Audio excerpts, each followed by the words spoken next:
नमस्ते दोस्तों, हमारे YouTube चैनल पर आपका स्वागत है। हमारे चैनल को सब्सक्राइब करना न भूलें ताकि आप हमारे नए और रोचक वीडियो के साथ जुड़ सकें। तो चलिए शुरू करते हैं। अपने जीवन में हर समय जितना सीखो, तुम्हारा जीवन अवश्य ही सफल बन जाएगा। ऐसा गौतम बुद्ध ने कई वर्षों पहले अपने शिष्यों से क्यों कहा था? इसके पीछे का रहस्य क्या है? इस रहस्य को हम आज के इस वीडियो में एक कहानी के माध्यम से जानेंगे। तो बिना देर किए उस कहानी की शुरुआत करते हैं। एक बात प्रसिद्ध थी कि वो कुछ लोगों को तो सीधे अपना शिष्य बना लेते थे और बौद्ध संघ में शामिल कर लेते थे, लेकिन कुछ लोगों को अपना शिष्य बनाने से पहले वो उन्हें कुछ दिनों के लिए शमशान घाट में जाकर रहने के लिए कहते थे और फिर उसके बाद ही संघ में शामिल करते थे।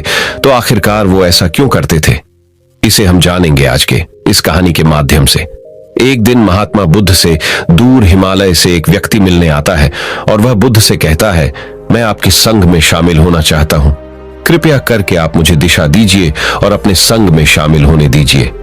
ये बातें सुनने के बाद गौतम बुद्ध उस व्यक्ति की आंखों में देखते हैं और कहते हैं, मैं तुम्हें संघ में शामिल नहीं कर सकता। अगर तुम्हें संघ में शामिल होना है तो उससे पहले तुम्हें एक पूरा दिन और रात श्मशान में गुजारनी पड़ेगी। ये सुनते ही वह व्यक्ति डर जाता है और कहता है, बुद्ध, ये कैसी शर्त है? दिन में तो ठीक है, लेकिन मैं रात को श्मशान में नहीं रुक सकता। बुद्ध ने पूछा, रात में क्यों नहीं रुक सकते? व्यक्ति ने कहा, क्योंकि रात होते ही श्मशान में भूत, प्रेत और आत्माएं घूमने लगती हैं। बुद्ध ने पूछा, क्या तुमने कभी किसी भूत, प्रेत या आत्मा को अपनी आंखों से देखा है? व्यक्ति ने कहा, नहीं बुद्ध, मैंने अपनी आंखों से इसे तो नहीं देखा, लेकिन मैंने लोगों के मुंह से भूत, प्रेत और आत्माओं के होने की कहानियां जरूर सुनी हैं और मैंने कुछ लोगों को भूत प्रेत लगते भी देखा। ऐसे लोग बहुत अजीब अजीब सी हरकतें करने लगते हैं। बुद्ध ने कहा, तो फिर यह तुम्हारे लिए एक बहुत ही सुनहरा मौका है, यह जानने का कि क्या सच में भूत, प्रेत और आत्माएं होती भी है या नहीं। व्यक्ति ने कुछ देर तक सोचा, फिर कहा, ठीक है बुद्ध, अगर आपकी यही शर्त है तो एक पूरे दिन और एक पूरी रात के लिए मैं शमशान में रुक जाऊंगा। इसके बाद वह व्यक्ति गौतम बुद्ध से आज्ञा लेकर अपने घर वापस चला जाता है। सुबह होते ही व्यक्ति फिर बुद्ध के पास आता है और शमशान जाने की आज्ञा मांगता है। बुद्ध ने कहा, ठीक है, तुम शमशान जा सकते हो, लेकिन एक बात का ध्यान रखना, पूरे दिन और रात में तुम जो कुछ भी वहां देखोगे या जो भी घटना तुम्हारे साथ वहां घटेगी, वो सब कुछ तुम मुझे आकर बताओगे। उसने कहा, ठीक है, मैं आपको बता दूंगा। इसके बाद वह व्यक्ति शमशान के लिए निकल पड़ता है। उसके जाते ही बुद्ध अपने दो शिष्यों से कहते हैं, तुम दोनों उसके पीछे जाओ और उसका ध्यान रखना, लेकिन ध्यान रहे उसे यह बात पता नहीं लगनी चाहिए कि तुम दोनों उसके आसपास ही हो। वे दोनों शिष्य भी चुपचाप उस व्यक्ति के पीछे पीछे शमशान की तरफ चले जाते हैं। एक पूरा दिन और रात शमशान में गुजारने के बाद अगली सुबह वह व्यक्ति गौतम बुद्ध के पास वापस आता है। बुद्ध ने पूछा, बताओ, क्या तुमने देखा वहां? व्यक्ति ने कहा, बुद्ध, मेरे श्मशान में पहुंचने के कुछ देर बाद मैंने देखा कि वहां एक अर्थी आई। उसके पीछे एक बड़ी भीड़ थी। वह अर्थी एक बूढ़े व्यक्ति की थी। उस बूढ़े व्यक्ति के चारों बेटों ने अर्थी को कंधा दे रखा था। चारों बहुत दुखी दिखाई पड़ रहे थे। वही अर्थी के पीछे चलने वाले कुछ लोग बातें कर रहे थे कि अच्छा इंसान था बेचारा, लेकिन अब नहीं रहा। वहीं कुछ लोग ये भी कह रहे थे कि अच्छा हुआ इसके साथ बेचारा बूढ़ा बिना किसी ज्यादा दर्द और पीड़ा के इस दुनिया से चला गया। इसी तरह और भी लोग उसके बारे में तरह तरह की बातें कर रहे थे। फिर उस बूढ़े को चिता पर लिटाया गया और उसके बड़े बेटे ने उस चिता को अग्नि दी। फिर सभी लोग वहीं पास के ही तालाब से नहाकर वहां से चले गए। उसके बाद मैं काफी देर तक वहीं बैठा हुआ उस जलती हुई चिता को देखता रहा। फिर जब दोपहर हुई तो वहां एक और अर्थी आई जो कि एक जवान औरत की थी। उस औरत का पति उस अर्थी के आगे चल रहा था। वह बहुत दुखी था, उसकी आंखों से आंसू बह रहे थे। अर्थी के पीछे चलने वाले कुछ लोग कह रहे थे कि बहुत गलत हुआ, इस लड़के के साथ इतनी सी उम्र में ही इसकी पत्नी ने इसका साथ छोड़ दिया। अभी तो बेचारे की पूरी जिंदगी पड़ी है। 2 छोटे बच्चे हैं, वह अकेले कैसे उनकी परवरिश करेगा? भगवान ने बहुत गलत किया। इसके अलावा वहां कुछ महान ज्ञानी व्यक्ति भी थे जो उस मृत्यु स्त्री के पति को समझा रहे थे कि रो मत, क्योंकि आज नहीं तो कल उसे यहां से जाना ही था। किसी को पहले ही तो किसी को बाद में, लेकिन एक दिन सबको यहां जाना है। कोई मृत्यु से बच नहीं सकता, सब कुछ यहीं रह जाता है। इसलिए हमें क्रोध, चिंता, लालच और बुरे कर्मों से बचना चाहिए। और इसी तरह की और भी ज्ञान की बातें वो सभी ज्ञानी व्यक्ति आपस में करते रहे थे। फिर उस स्त्री के पति ने उसकी चिता को अग्नि दी और जोर जोर से रोने लगा। उसे रोता देख कुछ लोग उसे सांत्वना देने आ गए। फिर उन सभी लोगों ने भी पास के ही तालाब से स्नान किया और वहां से चले गए। मैं इस बार भी बैठा हुआ उस स्त्री की चिता को जलते देखता रहा। जब शाम होने को थी तो वहां 2 अर्थियां और आई एक अर्थी महंगे फूल मालाओं से सुसज्जित। उसके पीछे जो लोग थे वो बड़े खानदान से लग रहे थे और उसके पीछे लंबी भीड़ भी थी। देखने से ही लग रहा था कि यह किसी अमीर व्यक्ति की अर्थी है। दूसरी अर्थी बहुत ही साधारण सी थी और उसके पीछे बहुत ही कम लोग थे। वह जरूर ही किसी बहुत गरीब व्यक्ति की अर्थी रही होगी। अमीर व्यक्ति की चिता को चंदन की लकड़ी से तैयार किया गया था, जबकि गरीब व्यक्ति की चिता को साधारण लकड़ी। अमीर व्यक्ति की चिता को पहले अग्नि दी गई, फिर गरीब व्यक्ति की चिता को। बुद्ध ने पूछा, क्या तुम्हें उनकी चिताओं में कोई अंतर दिखा? व्यक्ति ने कहा, नहीं, मुझे तो कोई अंतर नहीं दिखा। दोनों के शरीर एक समान ही जले और अंत में राख हो गए। बुद्ध ने पूछा, फिर क्या हुआ? व्यक्ति ने कहा, उसके बाद रात हो गई और वहां कोई नहीं आया। बुद्ध ने फिर पूछा, क्या तुम्हें वहां रात में भूत प्रेत और आत्माएं दिखी? व्यक्ति ने कहा, नहीं, मुझे वहां कुछ भी नहीं दिखा, लेकिन मैं वहां पूरी रात खुद से ही डरता रहा, कभी हवा की सरसराहट से तो कभी जानवरों की आवाज से। और फिर सुबह हो गई और मैं आपके पास आ गया। बुद्ध ने कहा, बहुत बढ़िया किया, लेकिन मैं तुम्हें संघ में शामिल नहीं कर सकता? व्यक्ति ने कहा, लेकिन क्यों? बुद्ध ने कहा, क्योंकि तुम अभी उसके लिए तैयार नहीं। संघ में शामिल होने के लिए तुम्हें एक बार और एक पूरा दिन और रात श्मशान में गुजारनी पड़ेगी। व्यक्ति ने बुद्ध को मनाने की बहुत कोशिश की, लेकिन बुद्ध नहीं माने तो उसने दोबारा शमशान में जाना स्वीकार कर लिया। अगली सुबह बुद्ध से आज्ञा लेकर वह फिर श्मशान की ओर निकल पड़ा। बुद्ध ने इस बार फिर उस व्यक्ति की सुरक्षा के लिए उसके पीछे अपने 2 शिष्य फिर भेज दिए। 2, एक पूरा दिन और एक पूरी रात श्मशान में गुजारने के बाद वो फिर बुद्ध के पास आया। बुद्ध ने फिर वही प्रश्न किया, बताओ क्या देखा तुमने वहां? व्यक्ति ने कहा, बुद्ध, कल मेरे सामने 8 लोगों की चिंताओं को अग्नि दी गई और उन सबके साथ भी वही घटनाएं हुई जो मैंने पिछली बार आपको बताई थी कि बहुत से लोग रो रहे थे, कुछ उन्हें सांत्वना दे रहे थे और कुछ ज्ञानी व्यक्ति तरह तरह की बातें कर रहे थे। लेकिन एक अलग चीज जो मैंने इस बार देखी वो ये थी कि कुछ मृत व्यक्तियों के शरीर के कुछ हिस्से जो ठीक से नहीं जल पाए थे, उन अधजले हिस्सों को चील, कौवे और जानवर नोच नोच कर खा रहे थे। कुत्ते कुछ हड्डियों को अपने साथ उठा ले गए। यह सब देखकर मुझे एक चीज का एहसास हुआ कि जिस शरीर को हम इतना महत्व देते हैं उसका अंत भी एक दिन इसी प्रकार होना है। व्यक्ति ने कहा, बुद्ध, अब तो मैं बौद्ध संघ में शामिल हो सकता हूं। बुद्ध ने कहा, नहीं, मैं अब भी तुम्हें संघ में शामिल नहीं कर सकता। व्यक्ति ने कहा, लेकिन बुद्ध, मैं तो आपके कहीं गई बात के अनुसार 2 बार शमशान में रहकर आ चुका हूं। अब तो आपको मुझे संघ में शामिल करना ही पड़ेगा। बुद्ध ने कहा, जिस महत्वपूर्ण चीज को देखने के लिए मैंने तुम्हें श्मशान भेजा था, तुम अब तक उसे नहीं देख पाए हो, इसलिए मैं तुम्हें संघ में शामिल नहीं कर सकता। और तुम जब तक श्मशान में वो नहीं देख लेते जिसके लिए मैंने तुम्हें वहां भेजा था, तब तक तुम संघ में शामिल नहीं हो सकते। ये सुनते हुए व्यक्ति फिर से आज्ञा लेकर अगली सुबह श्मशान की तरफ निकल पड़ता है। वह एक पूरा दिन और रात श्मशान में गुजारता है, लेकिन इस बार उसके अंदर अलग ही चमक आ चुकी थी। उसने वह घटना देख ली थी जो बुद्ध उसे दिखाना चाहते थे। अगली सुबह होते ही उसे बुद्ध के पास पहुंचने की जल्दी नहीं थी। वो अंदर से एकदम शांत और स्थिर हो गया था। उसका चेहरे पर गंभीरता आ गई थी। वह धीरे धीरे चलता हुआ गौतम बुद्ध के पास पहुंचा और उन्हें प्रणाम कर बिना कुछ बोले शांति से बैठ गया। बुद्ध ने फिर वही प्रश्न किया, क्या देखा तुमने वहां? व्यक्ति ने कहा, मैंने देखा कि 4 लोग मुझे अर्थी में लिटाकर शमशान की तरफ ला रहे हैं। लोग मेरी अर्थी के ऊपर फूल मालाएं फेंक रहे हैं। एक बहुत बड़ी भीड़ मेरी अर्थी की पीछे पीछे चल रही है। मेरे पिता, जो कि मेरी मौत से बहुत दुखी हैं, वो रोते हुए मेरी अर्थी के साथ चल रहे हैं। मेरा छोटा भाई भी मेरी मौत से बहुत दुखी है और रो रहा है। कुछ लोग मेरे भाई और पिता को समझा रहे हैं और उन्हें सांत्वना दे रहे हैं, भीड़ में चल रहे हैं। कुछ लोग भी मेरी मौत से दुखी हैं और कुछ दुखी होने का दिखावा कर रहे हैं। भीड़ में से कुछ लोग बातें कर रहे हैं कि अच्छा इंसान था, अभी उम्र ही क्या थी बच्चे की, लेकिन भगवान ने इसे इतनी जल्दी बुला लिया। और भी लोग मेरे बारे में तरह तरह की बातें कर रहे हैं। फिर मेरी अर्थी को श्मशान की जमीन में रख दिया गया।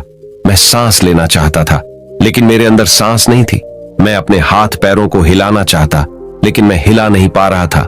मैं अर्थी से उठकर अपने पिता को गले से लगाना चाहता था और अपने छोटे भाई से यह कहना चाहता था कि माता पिता का ध्यान रखना, क्योंकि अब तुम ही हो जिसे पूरे घर को संभालना है।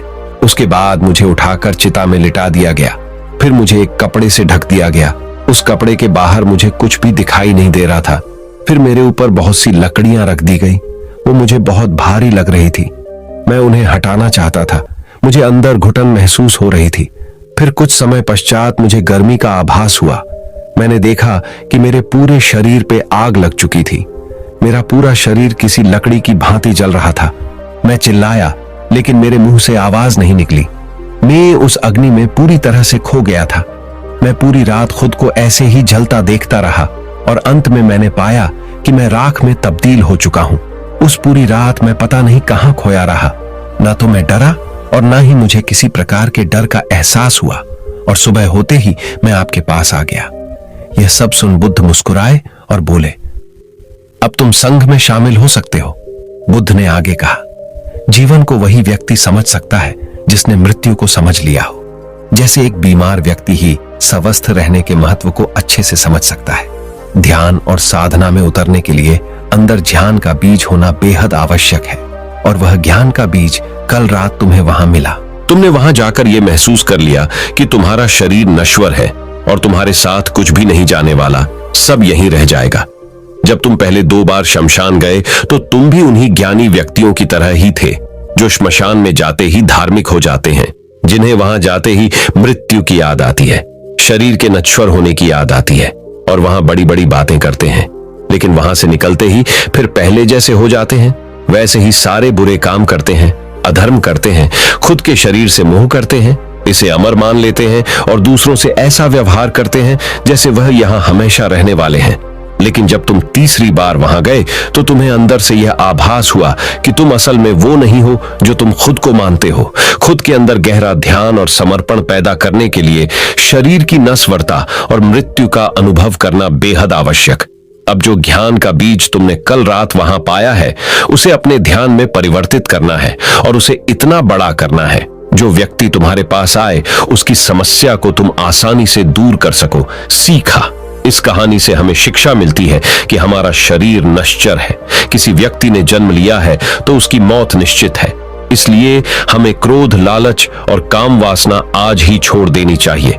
पता नहीं आज हम हैं कि ये कल भी होंगे, इसलिए हमें वर्तमान समय में अच्छे काम करने चाहिए। तो चलिए अब हम जानते हैं मन का कीचड़ कैसे साफ करें, गौतम बुद्ध की एक रहस्यमयी कहानी से। तो चलिए उस कहानी की शुरुआत करते हैं। मन का कीचड़। भगवान गौतम बुद्ध की हर जिम्मेदारी का हल मिलेगा। हर एक व्यक्ति के जीवन में ऐसा क्यों है? ऐसा इसलिए है क्योंकि हम कहीं ना कहीं अपने मन के मैल को, मन के कीचड़ को साफ नहीं रख पाते हैं। यूं कहें तो उसका सही समाधान नहीं निकाल पाते हैं। खैर चलिए मैं आपको एक कहानी सुनाता हूं। शायद आपको इस कहानी से इस सवाल का हल मिल जाए। गरीब किसान जिम्मेदारी से परेशान होकर किया परिवार का किया त्याग। प्रथम अध्याय। महात्मा गौतम बुद्ध के समय की बात है। एक गांव में एक किसान अपनी पत्नी और 2 बच्चों के साथ रहता था। वह किसान बहुत ही ज्यादा परेशान रहता था। अपने 2 बच्चों और पत्नी की जरूरतों को पूरा नहीं कर पाता था। शायद यही उसकी परेशानी की सबसे बड़ी वजह थी। समय बीतता गया, उसकी परेशानियां परिवार की जरूरतों के साथ बढ़ती ही जा रही थी। वह दिमाग से और मन से बहुत अशांत रहने लगा था। कहीं ना कहीं बहुत ज्यादा दुखी हो गया था। अपने परिवार की जरूरतों को नहीं पूरा कर पाने की वजह से एक दिन उसने यह फैसला लिया कि वह अपने घर को, अपने परिवार को, अपने बच्चों को छोड़कर कहीं दूर चला जाएगा। अंततः वह मनहूस दिन और काली रात आ गई जिस दिन वह अपने परिवार को, अपने बच्चों को, अपनी पत्नी को छोड़कर घर से कहीं दूर चला गया। किसान और गौतम बुद्ध का मिलाप। द्वितीय अध्याय। सुनते हैं, वह किसान चलता ही गया, चलता ही गया। रात से सुबह हो गई, सुबह से फिर दोपहर, दोपहर से शाम, शाम से फिर रात, फिर सुबह हो गई। उस किसान की मन की पीड़ा इतनी ज्यादा थी कि उसके पैरों के छाले और पैरों से बह रहे खून के आगे फीके पड़ गए। भूख की चिंता, न प्यास की चाह, बस चलता ही गया, चलता ही गया। आखिरकार जंगल में चलते चलते उसका शरीर इतना ज्यादा थक गया कि वह एक नदी के किनारे जाकर वह गिर पड़ा। कुछ घंटों बाद उस किसान को होश आया। वह बेचारा इतना ज्यादा प्यासा था कि तुरंत वह नदी के पास गया।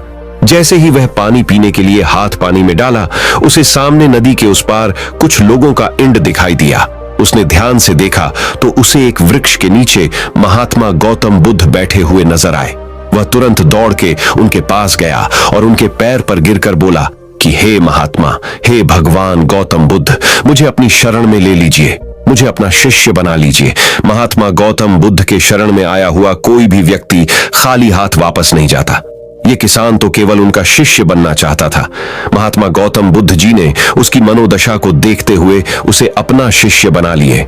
अब किसान के मन का कीचड़ से मुक्ति कैसे हुई, चलिए जानते हैं। अंतिम अध्याय। महात्मा गौतम बुद्ध और उनके शिष्य वहां पर केवल विश्राम कर रहे थे। उनका विश्राम भी पूरा हो चुका था। वह किसान भी अब महात्मा गौतम बुद्ध जी का शिष्य बन चुका था। अब समय हो चला था आगे की यात्रा को पूरा करने का। गौतम बुद्ध और उनके शिष्य आगे बढ़ते चले गए। कुछ दूर निकल जाने के बाद गौतम बुद्ध जी को बहुत जोर की प्यास लगी। उन्होंने अपने इस नए शिष्य अर्थात किसान से बोला कि प्रिय शिष्य, जाओ, पास में एक सरोवर है, वहां से मेरे लिए पानी लेकर आओ। किसान बोला, जो आज्ञा भगवान। किसान सरोवर की तरफ चल दिया। सरोवर के पास जैसे ही किसान पहुंचा, उसने देखा कि उस सरोवर में बहुत सारे जानवर उछल कूद कर रहे हैं। वे सारे जीव जंतु किसान को देखते ही तुरंत वहां से भाग गए। किसान बहुत ही खुश हुआ और उस सरोवर की तरफ चल दिया पानी लेने के लिए। परंतु जैसे ही किसान सरोवर के पानी की तरफ हाथ बढ़ाया, उसने देखा कि पानी बहुत ही ज्यादा गंदा था। किसान निराश होकर वापस गौतम बुद्ध जी के पास आ गया। गौतम बुद्ध जी ने उससे पूछा, पानी कहां है? किसान ने दुख भरे शब्दों के साथ कहा, हे महात्मा, मैं जैसे ही उस सरोवर के पास पहुंचा तो मैंने देखा कि उस सरोवर में काफी सारे जीव जंतु उछल कूद कर रहे थे और उनके उछल कूद करने की वजह से उस सरोवर के जमीन के तल में बैठी हुई सारी गंदगी, सड़े हुए पत्ते उस पानी में घुल मिलकर एक कीचड़ का रूप ले लिए थे। यही कारण है कि मैं वह पानी लेकर नहीं आया, क्योंकि वह पानी नहीं कीचड़ हो चुका था। महात्मा गौतम बुद्ध जी उस किसान की बातों को समझ गए और मुस्कुराते हुए उन्होंने कहा कि मैंने तुमसे सरोवर का पानी मांगा था। मैंने ये नहीं कहा था कि पानी अगर गंदा हो तो पानी लेकर मत आना। उन्होंने अपने दूसरे शिष्य से अनुग्रह किया कि जाओ और सरोवर से पानी लेकर आओ। उनका दूसरा शिष्य निकल पड़ा पानी को लाने के लिए और कुछ देर पश्चात वह पानी लेकर वापस आ गया। आश्चर्य की बात तो यह थी कि दूसरे शिष्य द्वारा लाया हुआ पानी बिल्कुल साफ था और उससे भी बड़ी असमंजस की बात यह थी कि सारे के सारे शिष्य बड़े ही आश्चर्यचकित हो गए कि यह करिश्मा कैसे हो सकता है, क्योंकि पहले शिष्य ने तो यह बताया था कि पानी कीचड़ हो गया था। महात्मा गौतम बुद्ध जी ने सारे शिष्यों को यह बताया कि जब सारे जीव जंतु उस पानी में उछल कूद कर रहे थे, तब उस दौरान उस सरोवर के पानी के तल में बैठी हुई सारी गंदगी, सड़े गले हुए पत्ते सब घुल मिलकर कीचड़ रूपी पानी का रूप ले लिए थे। परंतु जितने समय में प्रथम शिष्य वापस आया और दूसरा शिष्य वापस गया, उतने समय में उन जीव जंतुओं के भाग जाने के पश्चात उस सरोवर का पानी धीरे धीरे शांत हो गया था। और जैसे जैसे सरोवर का पानी शांत होता गया, उस सरोवर के कीचड़ रूपी पानी में खुली हुई सारी सड़ी गली पत्तियां और मिट्टी धीरे धीरे शांत होकर उस सरोवर के तल में जाकर बैठ गई, जिससे उस सरोवर का पानी शांत होकर साफ हो गया तथा सारे गले हुए सड़े हुए पत्तियां भी शांत होकर आराम से उस सरोवर के तल में जाकर बैठ गए थे। प्रिय शिष्यों, अगर उस सरोवर में किसी भी तरीके का कोई हलचल नहीं होता तो उस सरोवर की हर एक चीज जिसको जहां पर होनी चाहिए थी वह वहीं पर ही रहती। उन जीव जंतुओं के हलचल की वजह से सरोवर के तल में बैठी हुई सड़ी गली पत्तियां, मिट्टी उस शांत पानी में मिलकर एक कीचड़ का रूप ले लिए थे। ठीक इसी प्रकार से हर एक व्यक्ति के जीवन में तरह तरह की समस्याएं, परेशानियां और कठिनाइयां आती हैं, जिसके वजह से हमारे मन में हलचल सी मच जाती है। हमारा दिमाग और मन अशांत हो जाता है। तत्पश्चात हम कोई गलत निर्णय अर्थात फैसला ले लेते हैं। परंतु अगर हम थोड़ा समय देकर उन कठिनाइयों, परेशानियों और समस्याओं के बारे में समझने की कोशिश करें तो मन की हलचल उस सरोवर की पानी की तरह शांत हो जाएगी, जिससे हम अपने जीवन में सही निर्णय का चुनाव करते हुए उसका समाधान निकाल लेंगे। किसान को महात्मा गौतम बुद्ध जी की सारी बातें बिल्कुल साफ साफ समझ में आ गई।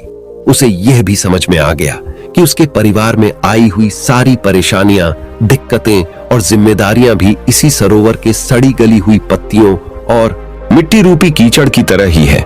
बस अकेले में थोड़ा समय निकालकर मन को शांत करते हुए उन परेशानियों, दिक्कतों के बारे में समझने और उसका समाधान निकालने की जरूरत है। मन का कीचड़। कहानी से हमने क्या सीखने को मिला दोस्तों? समय के साथ साथ हर एक इंसान की जरूरतें बढ़ती ही जाती है। हो सकता है किसी की जरूरत कम हो सकता है किसी की जरूरत ज्यादा हो, लेकिन हमें उन जरूरतों को पूरा करने के लिए मेहनत तो करनी ही पड़ती है। हाँ, ये जरूर है कि मेहनत करते वक्त हमें बहुत सारे कठिनाइयों और समस्याओं का सामना करना पड़ता है। इसी वजह से बहुत बार हमारा मन अशांत हो जाता है, निराश हो जाता है। दिल दिमाग में एक अजीब सी हलचल होने लगती है, जिसकी वजह से हम गलत फैसला ले लेते हैं। परंतु दोस्तों, हमें घबराने की जरूरत नहीं है। हमें अपने दिमाग को शांत करने की जरूरत है।